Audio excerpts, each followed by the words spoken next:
नमस्कार, मी जितेंद्र सुधाकर बजाज. डेली 2.0 मध्ये आपल्या सगळ्यांचं स्वागत आहे.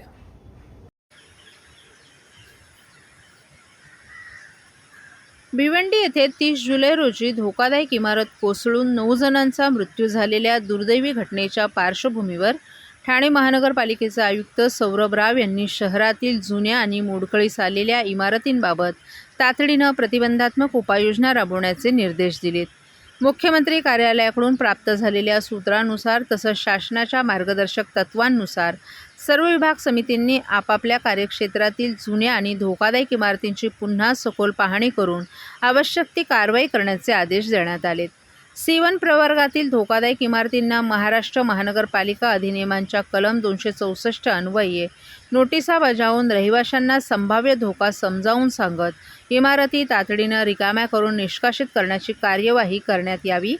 इमारती रिकाम्या करण्यापूर्वी भाडेकरू आणि सदनिकाधारकांच्या ताब्यातील चटई क्षेत्रफळाची मोजणी करून त्याबाबतचं प्रमाणपत्र संबंधितांना देण्याचेही निर्देश आयुक्त सौरभ राव यांनी दिले आहेत. तसेच इमारती रिकाम्या करण्यास अडथळा निर्माण झाल्यास संबंधित इमारतींचा वीज आणि पाणी पुरवठा खंडित करण्यात यावा. इमारत कोसळण्यापूर्वी दिसणाऱ्या धोक्याची माहिती नागरिकांना देण्यासाठी इमारतीवर इशारा फलक लावण्यात याव्या. ज्या रहिवाशांकडे पर्यायी व्यवस्था उपलब्ध नसेल त्यांच्यासाठी महापालिकेने निश्चित केलेल्या स्थलांतर शिबिरांमध्ये तात्पुरता निवासी व्यवस्था उपलब्ध करून देण्यात यावी. याशिवाय प्रत्येक विभाग स्तरावर तांत्रिक अधिकाऱ्यांचं स्वतंत्र पथक स्थापन करून धोकादायक इमारतींची नियमित तपासणी आणि त्याचा आढावा घेण्याच्या सूचना आयुक्तांनी दिल्या आहेत.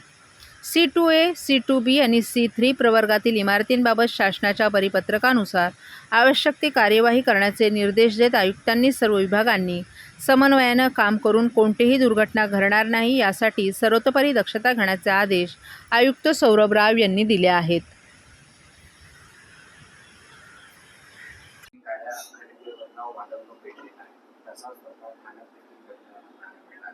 आपण देखील नवीन गाड्यांची खरेदी केली आहे. एकीकडे ठाणे महानगरपालिका आर्थिक टप्प्याला गेली असताना हा गाड्यांवरती हा खर्च केला. मला वाटतं तांत्रिक काही गोष्टी होत्या, कारण मला वाटतं 4 वर्ष आज जेव्हा बॉडी बसली नव्हती तेव्हा काही गाड्यांमध्ये बिघाड होते आणि मध्ये मध्ये गाड्या बंद पडत होत्या आणि त्या अनुषंगानेच सर्व पदाधिकाऱ्यांच्या गाड्या घेण्याचा निर्णय प्रशासनाने घेतला. साधारण किती खर्च या संपूर्ण गाडी खरेदीसाठी? बघा, आता साधारण खर्च सांगण्यापेक्षा मला वाटतं ज्या तांत्रिक बाबी आपल्याला पूर्ण करायच्या होत्या त्या करण्याचा प्रयत्न प्रशासनाकडे आम्ही लोकांनी केला होता आणि त्या प्रकारे त्यांनी मान्य केला आहे. विरोधक देखील या संपूर्ण प्रकरणावरती आता नाराज असलेले पाहायला मिळत आहे की ठाणे महानगरपालिकेमध्ये विकास कामं प्रकल्प अजून देखील मोठ्या प्रमाणात होते. त्याकडे लक्ष न देता नवीन गाड्या खरेदीचा घटका.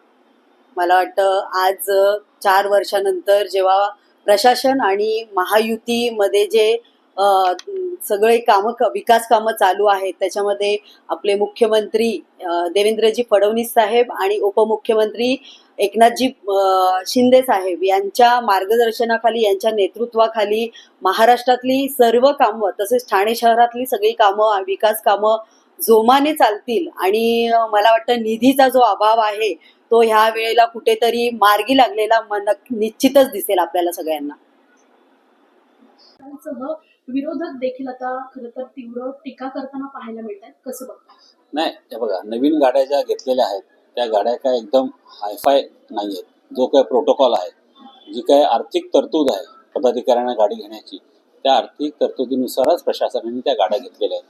दुसरा मुद्दा असा आहे की गाड्या का घेतल्या, तर तुमच्या माहितीसाठी सांगतो, मागे जेव्हा गाड्या घेतल्या होत्या त्याच्यानंतर 1-1.5 वर्षामध्येच कोविडचा काळ आला आणि ह्या कोविडच्या काळामध्ये सर्वच यंत्रणा ठप्प होती. त्याप्रमाणे ह्या गाड्यासुद्धा तशाच बंद अवस्थेत काही प्रमाणात होत्या. त्याच्यानंतर महापालिकेची मुदत संपल्यानंतर 4 वर्षाची जो काळ होता, 4 वर्षाचा जो काळ होता प्रशासनाचा, त्या काळात सुद्धा त्या वाहनं ती बंद अवस्थेत होती आणि त्याच्यामुळे ह्या गाड्या नव्याने घेणं अपेक्षित होतं. कारण का अनेक वेळा बघता येते महापौरांची गाडी असेल, जगदाळे साहेबांची गाडी असेल, विरोधी पक्षनेत्यांची गाडी असेल, ती बंद पडत होती प्रवासात. त्यामुळे ती बंद पडणं हे आपल्याला शोभनीय नाही, म्हणून ह्या गाड्या नव्याने घेतल्या. धन्यवाद.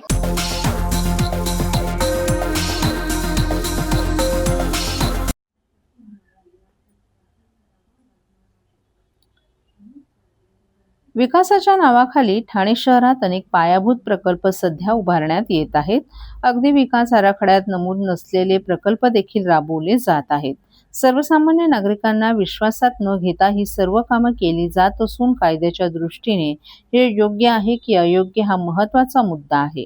मोठे प्रकल्प म्हणजे खरा विकास नव्हे. आता तर महापालिकेबरोबरच राज्यकर्त्यांना देखील कायदा आणि घटना सांगण्याची वेळ आली आहे, अशा शब्दात सर्वोच्च न्यायालयाचे माजी न्यायमूर्ती अभय ओक यांनी फटकारले.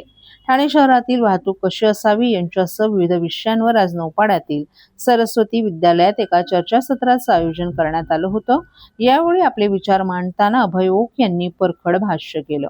ठाणे शहरातील विविध विकास प्रकल्प आणि विकास आराखडा यावर बोलताना त्यांनी या सर्व प्रक्रियेत सर्वसामान्य नागरिकांचा सहभाग हा महत्त्वाचा असल्याचं सांगितलं. विकास आराखडा हा साधारणतः 10 वर्षांचा असून तो तयार करताना नागरिकांचे आक्षेप, हरकती आणि सूचना यांचा विचार केल्यानंतर आराखडा मंजूर होतो. मोठ्या प्रकल्पांचा विकास आराखड्यात समावेश नसताना देखील प्रकल्प ठाण्यात राबवले जात असल्याचं ओक यांनी स्पष्ट केलं.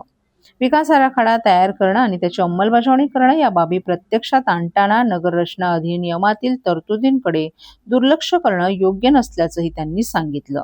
शहरात राहणाऱ्या नागरिकांचं जीवन किती सुरक्षित आणि सन्मानपूर्वक आहे याला अतिशय महत्त्व असल्याचं ओक यांनी नमूद केलं. ते सर्व निकष पडताळून पाहिले तर ठाणे शहर सपशेल अपयशी ठरल्याची टीकाही त्यांनी केली आहे. ठाण्यात अनेक प्रकल्पांच्या नावाखाली खारफुटी तसंच जुनी झाडे मोठ्या प्रमाणावर तोडण्यात आली आहेत. त्यावर भाष्य करताना अभय ओक यांनी पर्यावरणाचा समतोल ढासळणारी ही वृक्षतोड अतिशय घातक असून त्यावर गांभीर्याने विचार करण्याची वेळ आल्याचं सांगितलं. विकास प्रकल्प जरूर राबवा, परंतु कायदा आणि घटना याचा अभ्यास करून मगच निर्णय घ्या, अशी सूचनाही त्यांनी केली. ज्येष्ठ अणुशास्त्रज्ञ डॉक्टर अनिल काकोडकर यांनी देखील जनतेचा दर्जा लक्षात घेऊन प्रकल्प राबवा असे विचार मांडले. या चर्चासत्रात मराठी विज्ञान परिषदेचे सचिव अ. देशपांडे, सुरेंद्र दिघे, वास्तुविशारद सुलक्षणा महाजन यांच्यासह अनेक मान्यवरही उपस्थित होते.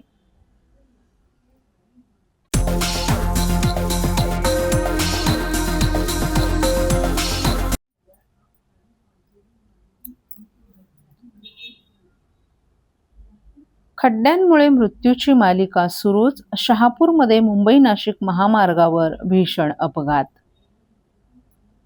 शहापूरमधून एक अत्यंत दुर्दैवी बातमी समोर आली आहे. मुंबई नाशिक महामार्गावरील भारंगी नदीच्या पुलावर सकाळी झालेल्या अपघातात ठाणे महापालिका अग्निशामक दलातील एका जवानाचा मृत्यू झालाय. रस्त्यावरील खड्ड्यात दुचाकी आदळल्यानं हा अपघात झाल्याची प्राथमिक माहिती समोर आली आहे. विकास लहू गोरे वय वर्ष 31 हे शहापूर सरलंबा रोडवरील बामणे गावचे रहिवासी असून कामावर जात असताना त्यांच्या बुलेटचा खड्ड्यात अपघात झाला. खड्ड्यात दुचाकी आदळल्यानंतर विकास गोरे रस्त्यावर कोसळले आणि डिवायडरवर आदळल्यानं त्यांना गंभीर दुखापत झाली. अपघातानंतर स्थानिकांनी त्यांना तातडीनं शहापूर उपजिल्हा रुग्णालयात उपचारासाठी दाखल केलं, मात्र उपचारादरम्यान त्यांचा मृत्यू झाला. विशेष म्हणजे विकास गोरे हे ठाणे महापालिका अग्निशमन दलात कार्यरत होते. कर्तव्य बजावण्यासाठी जात असताना खड्ड्यांमुळे झालेल्या अपघातात जवानाचा मृत्यू झाल्यानं परिसरात हळहळ व्यक्त होते.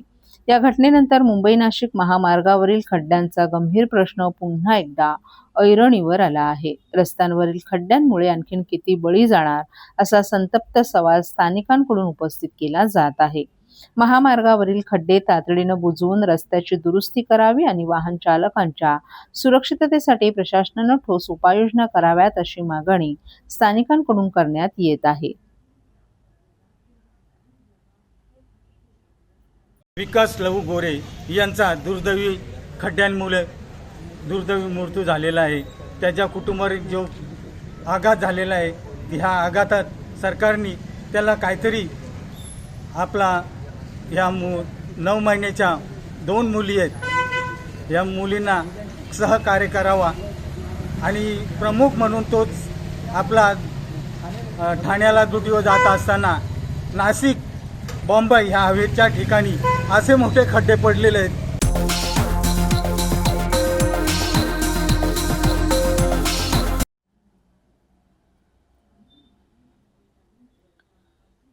ठाण्यातील कॅसल मिल नाका परिसरातील आंबे घोसे तळावात अंदाजे 55 ते 60 वर्षीय अज्ञात महिलेचा मृतदेह आढळल्यानं परिसरात खळबळ उडाली आहे. या घटनेची माहिती मिळताच राबोडी पोलीस, आपत्ती व्यवस्थापन कक्ष आणि अग्निशमन दलाचे जवान घटनास्थळी दाखल झाले. जवानांच्या मदतीनं या महिलेचा मृतदेह तलावातून बाहेर काढण्यात आलाय. त्यानंतर राबोडी पोलीस कर्मचाऱ्यांच्या उपस्थितीत हा मृतदेह ठाणे जिल्हा शासकीय रुग्णालयात शवविच्छेदनासाठी दाखल करण्यात आलाय. मृत महिलेची ओळख अद्याप पटलेली नाही. महिलेनं आत्महत्या केली की अन्य काही कारणांमुळे तिचा मृत्यू झाला याचा तपास राबोडी पोलीस करत आहेत.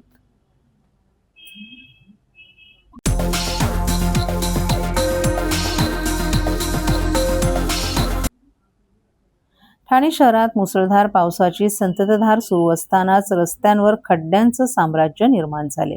ठाणे शहराच्या वेशीवर असलेल्या ईस्टर्न एक्सप्रेस हायवेवर मोठ्या प्रमाणात खड्डे पडले असून वाहन चालकांना या खड्ड्यांमधून मार्ग काढताना मोठी कसरत करावी लागते.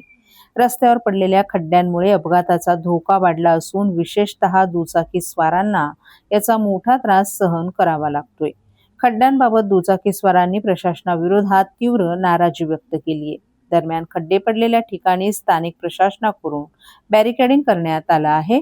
तसेच काही ठिकाणी रस्त्यांवरील खड्ड्यांजवळ झाडांच्या तुटलेल्या फांद्या लावण्यात आल्या आहेत. मात्र खड्डे बुजवण्याऐवजी केवळ बॅरिकेडिंग करून प्रशासन नेमकी काय उपाययोजना करत आहे असा सवाल आता उपस्थित होत आहे. भिवंडीतील रस्ते अपघाताची घटना ताजी असतानाच ठाणे शहरातील रस्त्यांवरील खड्ड्यांचा प्रश्न पुन्हा एकदा ऐरणीवर आलाय. त्यामुळे या खड्ड्यांवर प्रशासन तातडीनं काय उपाययोजना करणार हे पाहणं महत्त्वाचं ठरणार आहे.